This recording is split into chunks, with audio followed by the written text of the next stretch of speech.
Mettre en place un observatoire territorial est une démarche ambitieuse qui peut profondément transformer la manière dont un territoire s'organise et se projette. Mais pour réussir, certains principes doivent être respectés. Tout d'abord, il y a besoin d'un engagement politique fort et inscrit dans la durée. Le déploiement d'un observatoire n'est pas une action ponctuelle, mais un processus itératif qui doit être soutenu sur le long terme. Les dynamiques territoriales sont complexes et évoluent avec le temps.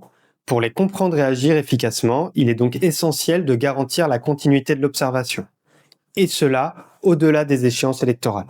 Cet engagement politique doit notamment se traduire par la valorisation de ce travail d'observation. La valeur ajoutée est souvent mal perçue car elle est indirecte et diffuse, mais elle est pourtant fondamentale si on veut évaluer correctement l'efficacité de l'action territoriale. Ensuite, la gouvernance de l'observatoire doit intégrer les parties prenantes dans leur diversité. Qu'il s'agisse de collectivités, d'entreprises, d'associations, de citoyens, de chercheurs ou d'institutions, ils doivent tous trouver leur place dans l'observatoire de leur territoire et dans sa gouvernance. Cela permet de donner plus de légitimité et de pertinence aux travaux menés et de favoriser leur appropriation et leur diffusion. Un observatoire ne doit pas fonctionner en vase clos.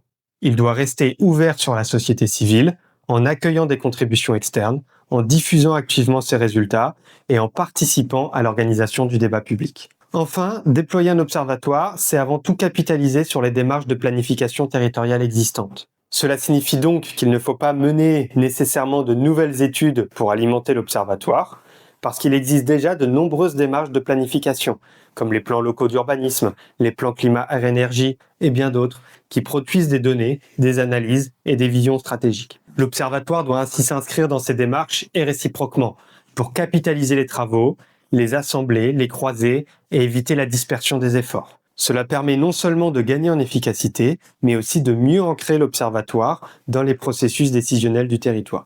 Cette série de vidéos consacrée aux observatoires territoriaux touche à sa fin. J'espère que vous en avez apprécié le contenu. N'hésitez pas à poser vos questions en commentaire, à liker ou à partager. Merci à vous!